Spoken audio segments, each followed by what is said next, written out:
everybody. Welcome to the Sally Allen podcast. This podcast is a platform for people to come and share their stories of resilience. I personally believe that sharing our stories helps us heal, not only heal, but it empowers us and it helps others. With that, today, the podcast question of the day is, what does $40, a single suitcase, and a one-way ticket has to do with resilience? And today, we're very fortunate to have Dr. Jeffrey A. Barnes on our show. But before I introduce him, I just want to say I heard him speak at an event last year. The event was What Your Story. We were both speakers there, and his story was it just touched my heart, and it was just so amazing. He was so authentic in what he shared, and I thought that was good and amazing. And then I heard him speak again a couple of months ago at another event called Like-Minded Lunch, and my jaw was on the floor. You had to just literally come pick up my jaw on the floor, because this was another type of story, and it was the epitome of resilience. And that's the reason why Dr. Barnes is on our show today. So Dr. Barnes is a former Dean of Student Success and Professor of Humanities at California Baptist University, author of best-selling Wisdom of Walt book series on leadership and success, and he recently retired from academics. He retired to focus on writing and speaking on resilience. Love having him on the show because of that. And overcoming obstacles full-time. Now, Dr. Disney, he's known also as Dr. Disney. So Jeff, tell us, I don't know really what you'll be talking about today, but you have the stage. Well, hello, Sally, and hello to all of your listeners. And, I love your opening question, because I have spent the last 3 decades researching Walt Disney, Disneyland, and Walt Disney World. And most people don't realize that Walt Disney, like all of us, he wasn't born successful. In fact, he had more failures than successes.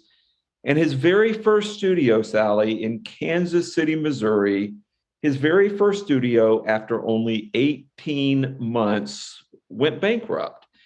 And Walt, like so many of us in our own story of resilience, Walt had to make a decision. He could either give up or he could keep moving forward. And Walt, in making his decision to be resilient, and in making his decision to keep moving forward, he decided to board a train in Kansas City, Missouri, come to California, be a hero in his own great story. And when he made that decision, he boarded that train with $40, a single suitcase, and a one-way ticket. And once he made that decision, he then joined forces with his older brother, Roy, founded his second studio, the Disney Brothers Studio, that today is the largest entertainment company anywhere in the world. And in between, it was one failure after another, one resilient story after another. And I have written about that, researched that, and have written books about that, courses about that, and now traveled the country and the world giving keynotes about that, because everybody loves Disney, right? But it's not about watching the movies or going to the parks. It's about leveraging that story and getting our own moments of inspiration so that we, like Walt, can be resilient in our own story as well. I love that. And I can't wait to hear your stories of resilience and how Walt has inspired you over the years. Yeah, so there's so many threads here. Yeah, so for me, when I was Dean of Student Success, I was working with students who were struggling academically, and it's not that they didn't have the ability; they could do the work. They just weren't showing up for class. They weren't doing the homework. They weren't taking the test, and so I wanted to take something that I knew they loved, which was the park in Southern California, a park that they knew and a park that they loved, And so I recognized, well, if I could use the park to tell Walt's resilient story, maybe that park and a course on the history of that park could be something that I could leverage to inspire and motivate them toward their own success. So I wanted to create the world's first college course on the history of Disneyland, which I'll be the first to admit is a quote unquote Mickey Mouse idea, right? Yeah. And I finally pitched it. I finally got approval for it. I worked a year on it. The syllabus and curriculum, textbooks, guest lecturers, field trips, you name it. And then the day after giving the very first lecture, Sally, I was diagnosed with a life-threatening brain tumor. Mm. And the neurosurgeon at Cedars-Sinai in downtown Los Angeles said to me, it's life-threatening. It's got to come out. Today's Friday. You have the weekend to put your affairs in order. I need you back here on Tuesday for brain surgery. And because of the invasiveness of this surgery, you're going to be out of work anywhere from 6 to 8 weeks. Well, 2 months meant my class, which I had been dreaming of teaching for so long, it meant my class, the history of Disneyland, would be wiped from the university schedule, Mm. never to be seen or heard from again. And the point of the class wasn't to take students to Disneyland, put them on a roller coaster, and give them an easy A. The whole point of the class was to teach them about adversity and obstacles and taking risk Mm. and seeing their dreams come true and overcoming obstacles. And I realized this wasn't a chance to teach them that. This was a chance to be a living example. And so I refused the surgery. I put it off for 2.5 months so I could teach that course. And it was probably the biggest moment of resiliency in my life because I literally put off life-threatening brain surgery Yeah. for a chance to teach a course on the history of an amusement park. Well, Jeff, can I ask your drive? Like, I understand, like, you wanted what was best for the student, but what drove you to do that? Like, just put out brain surgery. The doctor said you get your affairs in order in 2 days. Well, I remember sitting in the neurosurgeon's office and I remembered Walt in Kansas City. And I remembered him making that decision to board that train, Mm. $40 single suitcase, one-way ticket. And I think we all have to reach a moment in our own life and our own story where we have to make those all-in decisions. Hmm. And for me, I had reached that point where I was all in. It was a level of commitment where this was my message, my mission, my passion, one for which I was willing to take that sort of risk. And looking back on it, it was truly a life changer because not only did I get to finish teaching the class, and I went on to have the surgery. I survived, obviously. But it was from there that we wrote what became the first of two best-selling books.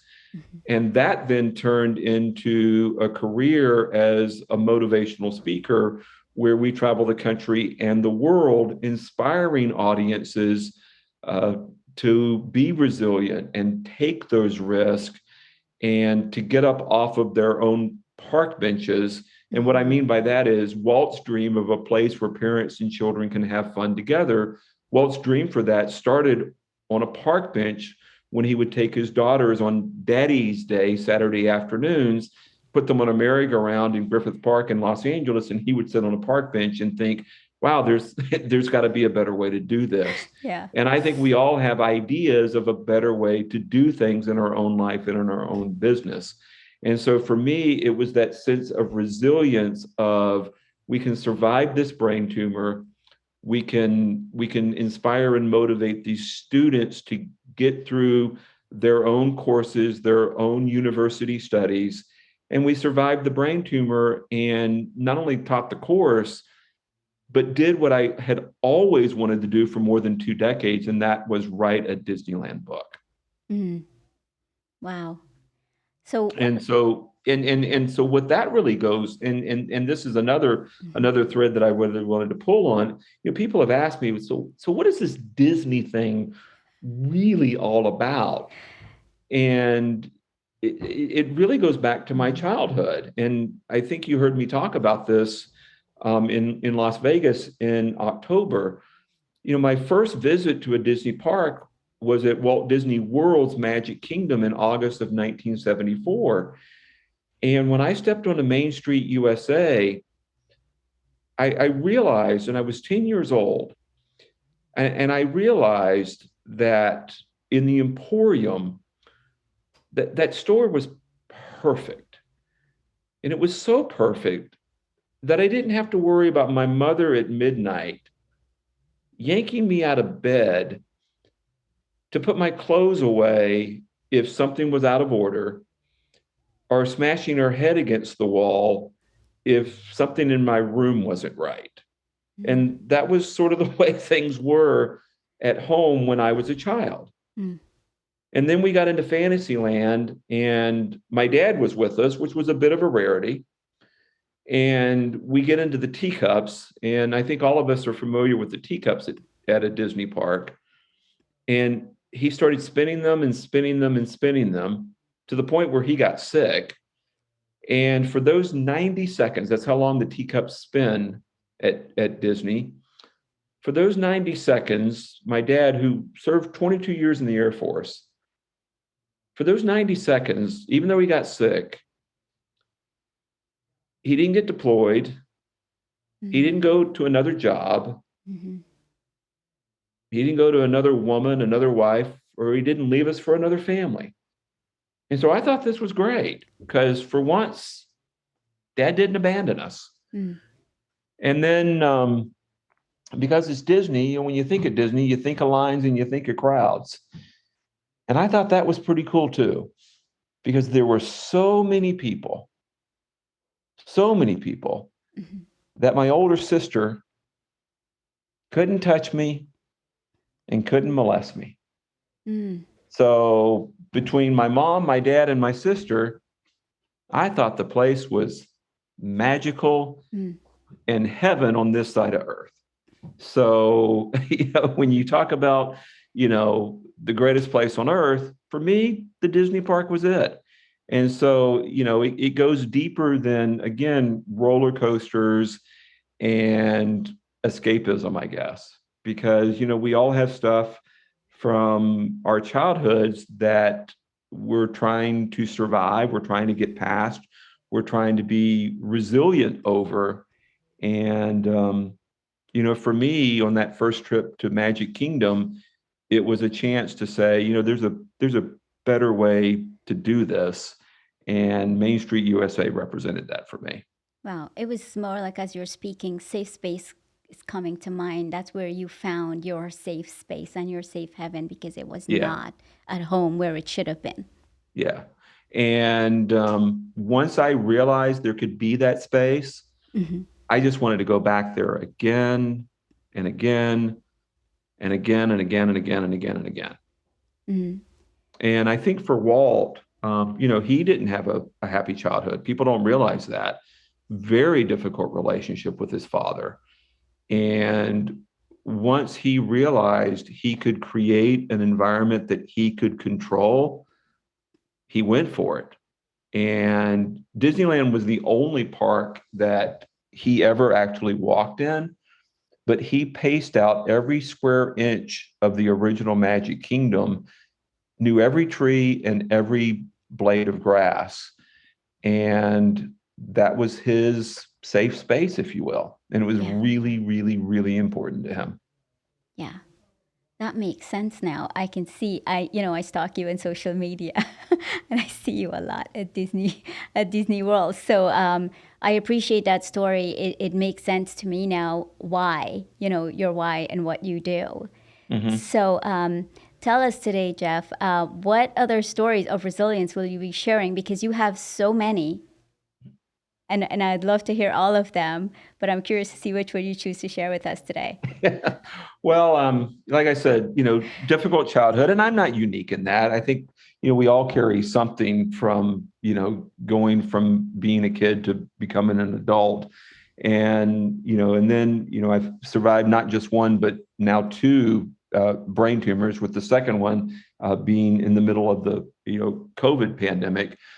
But then third, I was married to a woman that I thought was the absolute, love of my life. And, we did the Disney thing, together. My first Disney book was written as a love letter to her. Both of my Disney books are dedicated to her. And in the middle of the recovery from the, second brain tumor, which the surgery for that took place in the summer of 2020, halfway through that, she said to me, I'm really missing my friends and family back home in Virginia. And it seems like you're recovering okay. I know you don't go back to work for another month, but I'm going to, go back to Virginia, visit my friends and family. And, would it be okay if, you recover the last month on your own? And, she wasn't wrong. I was, doing okay at that point. And so I took her to the airport on July 4th, and she looked me in the eye and said, "I love you so much. We'll do this forever, right?" And I said, "Absolutely." And, before her plane landed, her 19-year-old son, my stepson, had brought home a 16-year-old homeless runaway girl and had stocked our garage with beer, booze, and pot, and they were having sex in our garage. Oh my gosh. And so I called my wife up in Virginia, and I told her the challenge that I was facing at home. And at this point, I was still sleeping anywhere from 16 to 20 hours a day as part of the recovery. Mm-hmm. And her response was, "Well, figure it out, Jeff. Don't F with my vacation." Wow. Which was an extremely odd response. Right. And so I sat him down, and over the next 4 days, tried to get him to understand age of consent laws in California, statutory rape, the consequences of being convicted and branded a sex offender. And his response was, "I know what the law is. I don't agree with it. I'm not going to follow it." And so on July 8th, I evicted him because he kept bringing her back again, and again. And finally, on July 31st, just 3 days before I was scheduled to return to work, she came home and demanded a divorce because I had kicked her poor defenseless baby out into the street. And this was just earth-shattering to me because, she was, like I said, the love of my life, and we had built a life, a business, and I was just like, whoa. And come to find out, she had been cheating on me with a man back home in Virginia since June of 2013. Oh my God. And so I have spent the past year and a half, almost 2 years now, recovering from that divorce and the betrayal in that relationship. Wow. So there was no red flags. Oh, there were a million red flags. I just chose to ignore them. I mean, looking back on them, I can see the red flags. But I wanted to live in Fantasyland. I wanted to believe that things were better than they were. I had created a story and a narrative and wanted to keep that story and that narrative going. Now, with regards to her cheating, that was more of a surprise, but the abuse and the deterioration of the relationship, that had been going for 2 to 3 years. So what are those to share with our audience? What are some of the red flags that you saw and you ignored? And obviously, we're seeing you ignored it because of your past, right? Not getting that attention and safe space. And now you have built that.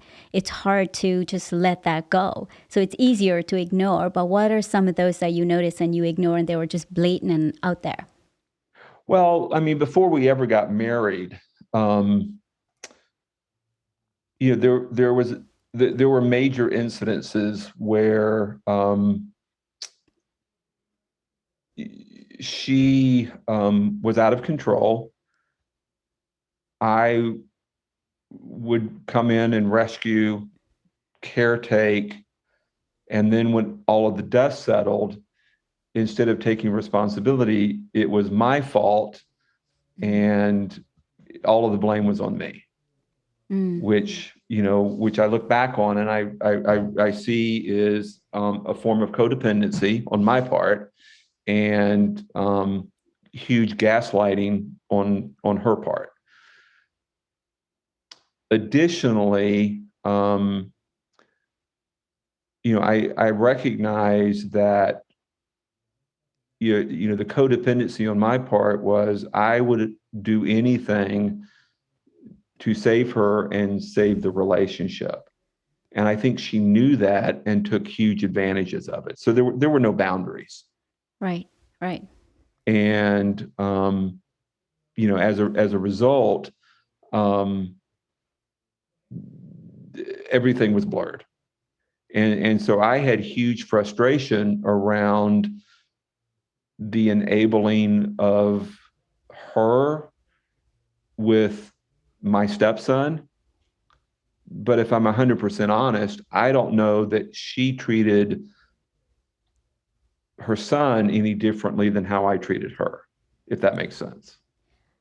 Totally. It seems like there was just brokenness and codependency all around as you look at it. Correct. So in other words, she enabled her son, but if I'm 100% honest, I enabled her. Right. It was a cycle that kept going round and round. And I think everybody is looking for their own space. But in the meantime, everybody brought in their own baggage that they never dealt with. Right.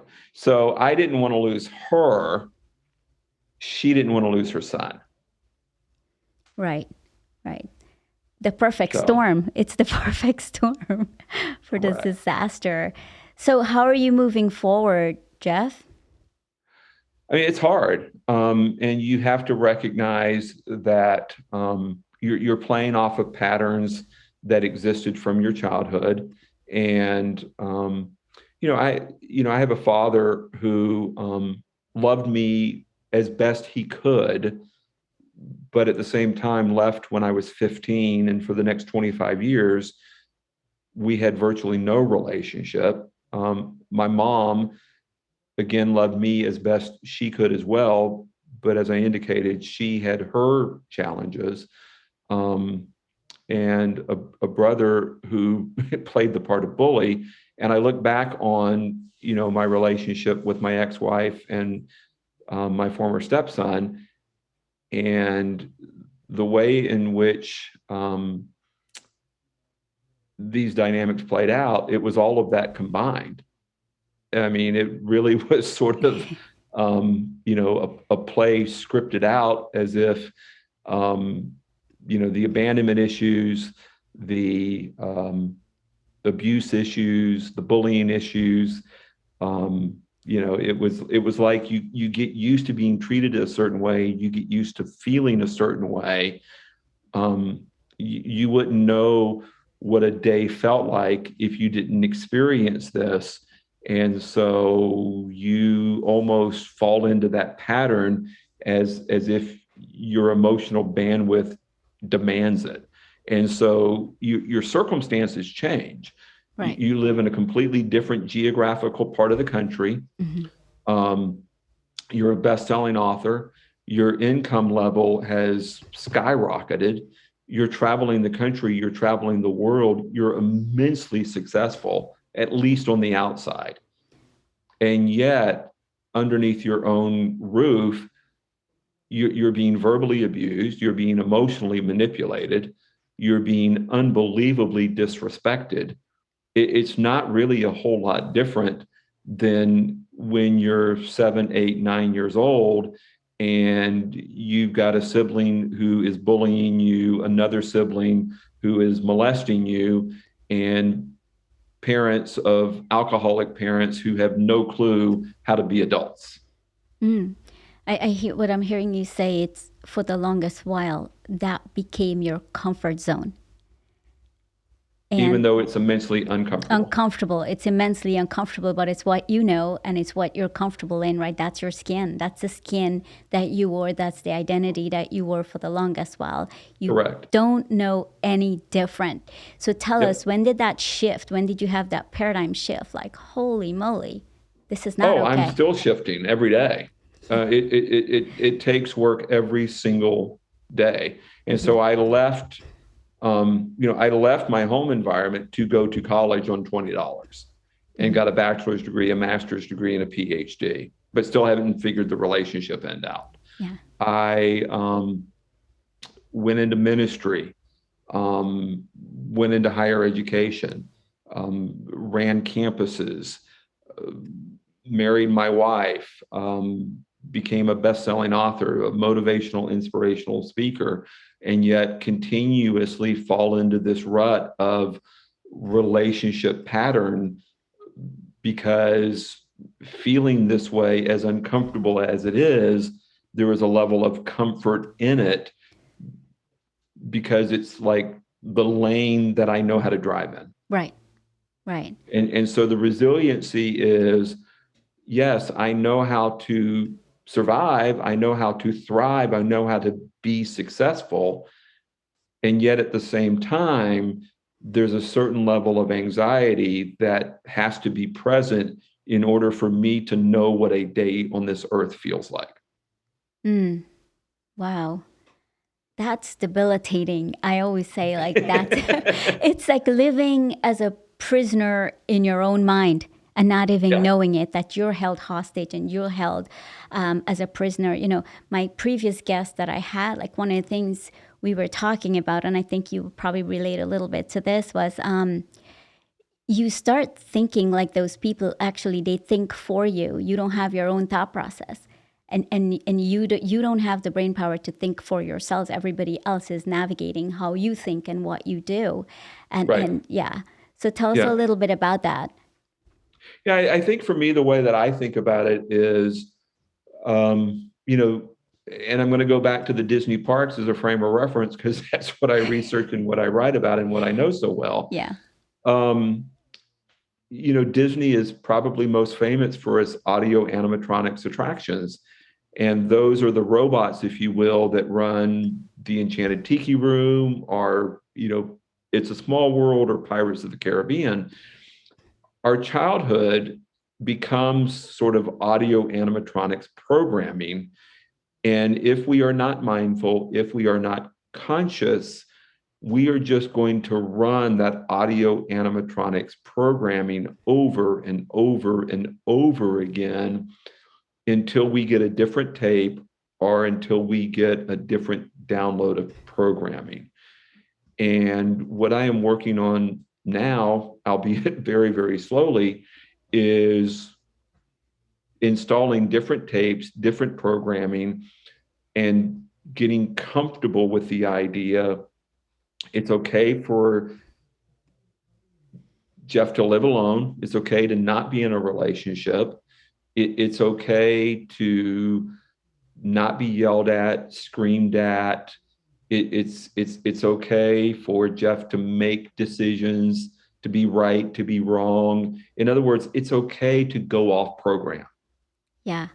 Yeah. And I understand that has to be really hard. In fact, right before I got here, I posted a video on that we've been programmed with the same old records from our past that plays in our head over and over and over again. For me too, like, it's the same old broken record.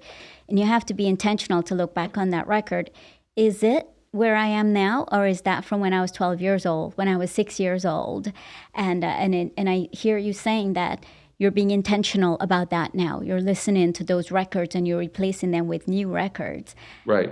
So what are some of the things you're doing now to be intentional and replacing those thought process and records?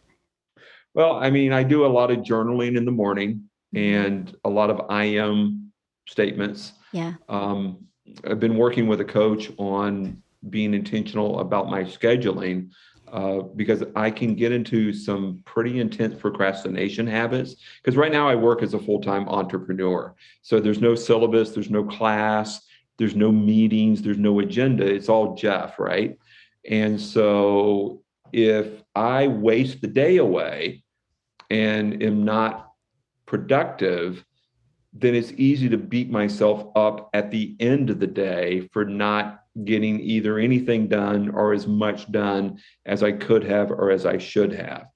And the second I do that, then the voice of my ex-wife is in my Mm. head, or the voice of my mother is in my head, which is really a form of allowing them to live with me still, even though I live alone, Right.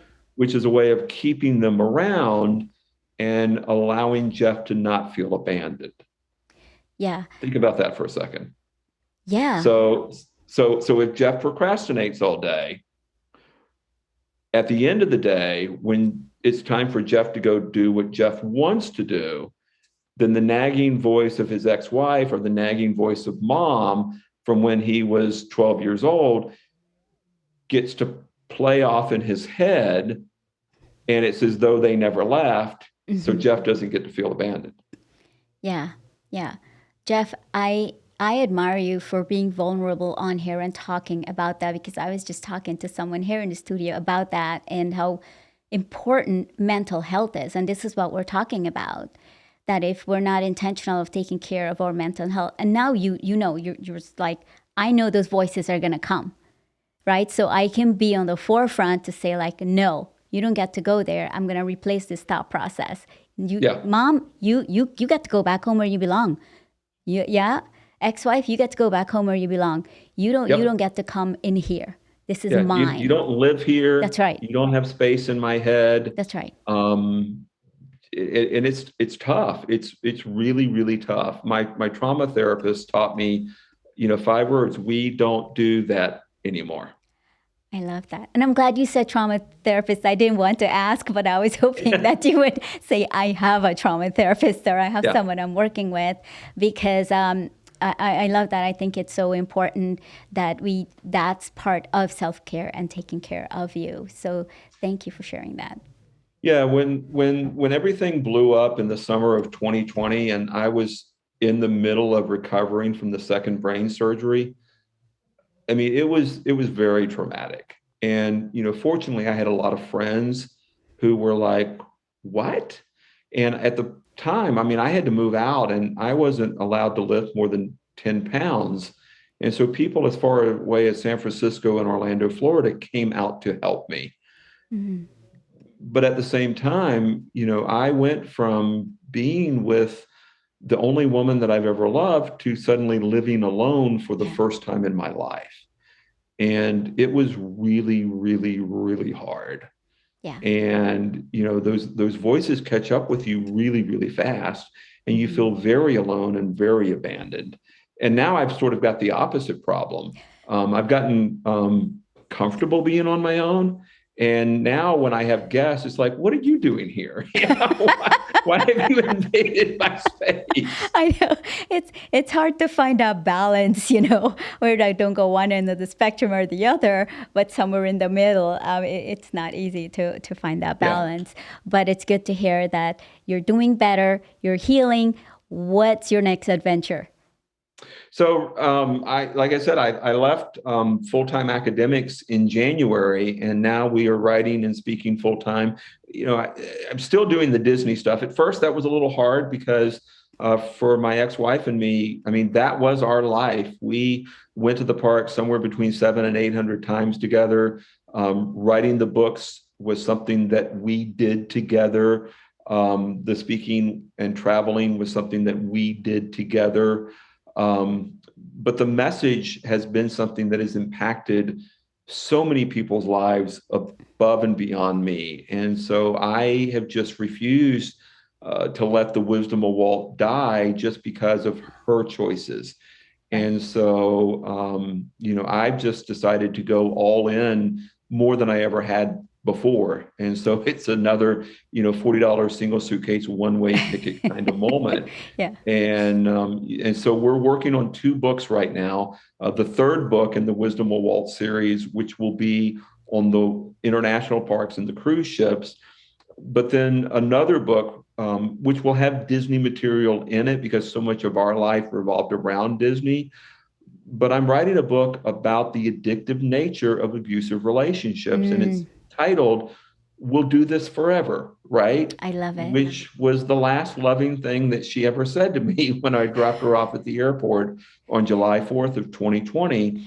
And it's going to be about the generational nature of these sorts of cycles, because what happened wasn't just about my relationship with her, but again, it goes back to my childhood. It goes back to the way in which my parents grew up with alcoholic parents. Again, it's very generational. And what it takes to rise above it, what it takes to be resilient, what the pathway forward is. After I spoke at that event in October in Las Vegas, Sally, for the first time, I came out on social media and shared what had happened. And I heard from more Yeah. than 1,000 people after that post. Wow. 999 of them were positive. I had one Wow. negative response, which was from a friend of hers who has been managed to be convinced by her that she's a Mm-hmm. victim of me. Right. That's a whole nother story. We're not going to go there Yeah. because we don't do that anymore. Right. Anyway, um, and the number of people who not only reached out to me, but also said, "Oh my gosh, you're either my favorite author or you were my favorite professor. I can't believe this happened to you. Yeah. Oh, by the way, I've been through something from that similar. I'm Mm, going through something similar. Or 4 years after I took your class, I was raped by my therapist." I mm. mean, this stuff is it's out there. Yeah. It's horrific. And right now, if you're paying attention to the news and are familiar with the Johnny Depp Amber Heard case, you know that it's going on, Mm-hmm. and men are victim of this, even though that's Right. historically not what we hear. Yeah. And people are pretty stunned to hear that it happened to me and that it happens to men, and it's 100% happens, and it 100% happens to To men. men. And Yeah. that's what people were pretty shocked by when they heard about it from me in October. And so I'm writing the book not so I can sit in this thing for forever because I am moving on, but I want to write it so that it is something that can be helpful to people who need their own resiliency and a chance to move forward as well. Yeah. I think I'm glad you touched on that men are also victimized. And that's one of the reasons why my podcast is the resilience is open to men, women, and all types of resilience, because resilience comes in so many forms, Jeff. And I'm Yeah. honored to have you as the first male guest to be sharing about what's going on with you. I'm excited about your book, and I can't wait for it to come out to yeah, and read it, because I know it's going to be a powerful book. And all of our lives we live, and people look at us and they have no idea what we're going through. And Exactly. you're a living statistic and you don't realize it. And you finally said, I'm breaking that cycle and I'm coming out of that statistic. I will not be a statistic anymore. Yeah. And I am very, very proud of you for doing that, and honored to know you and hear your story. And I know that our listeners, I know we'll get a lot of response from this, like, wow, like you did on your Yeah. Facebook, that people are going to Yeah. come out and this story is going to inspire them. Yeah. Yeah. I can remember, the last couple of years, she would stand in the bedroom doorway at midnight and she would scream at me, "Nobody will ever believe you, Jeff. I'm a female. I'm 140 pounds. I'm 5'1". No one will ever believe you." Yeah. And and I think she was probably right because the first person that had to believe it was me.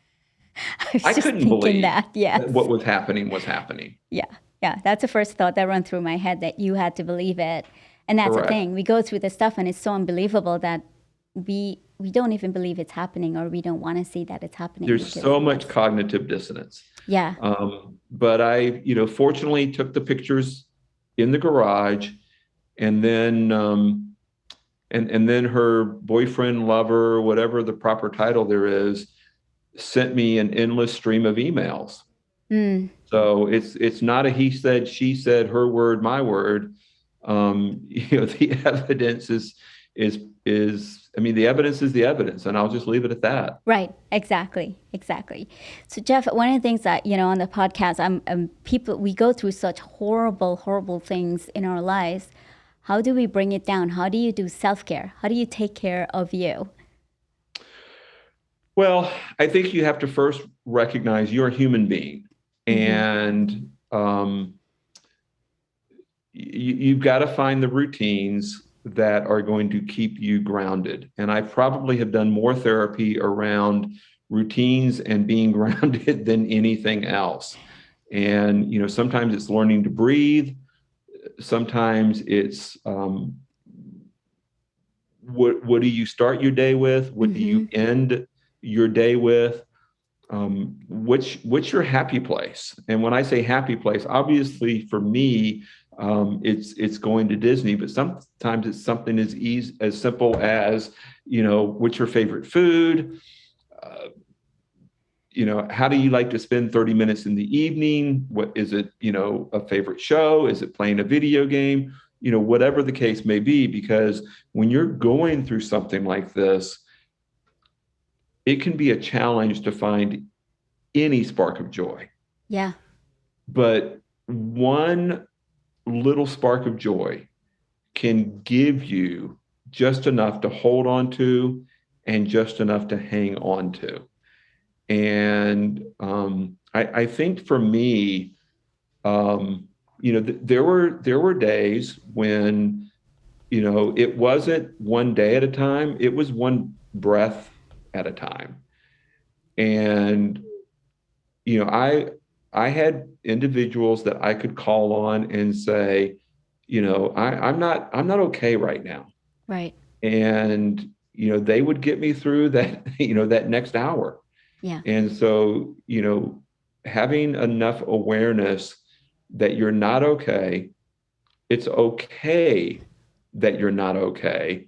And you don't have to figure out where you're going to be a year from now. You just have to get from the morning to the evening. You just have to get from today to tomorrow. I think sometimes we try to figure out too much, way too much.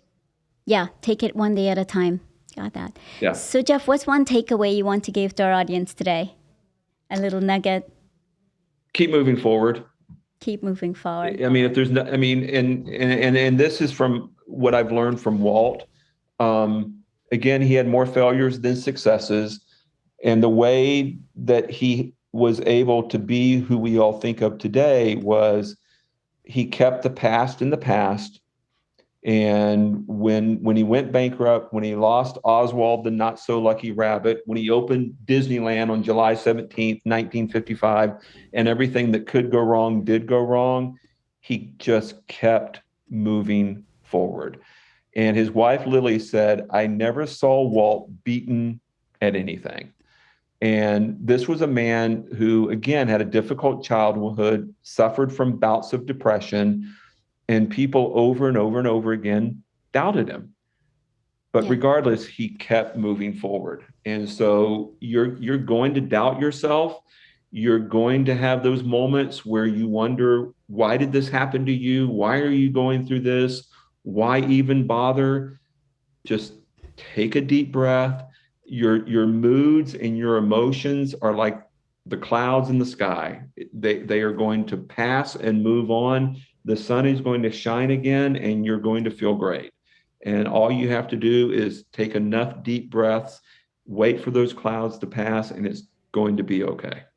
I love that. So, Friends, it's never too late to start living resiliently. And one of the things that, Dr. Barnes said that really touched me was that spark of hope. When you feel that spark of hope, just grab onto it. And that's the moment you know you will start living resiliently. So, Dr. Barnes, we really thank you for being on the show today. We appreciate you, being open and vulnerable. We want to thank our listeners. Much, much gratitude to you. And if you like our show, rate, review, and like and share. And remember, friends, it's never too late to start living resiliently.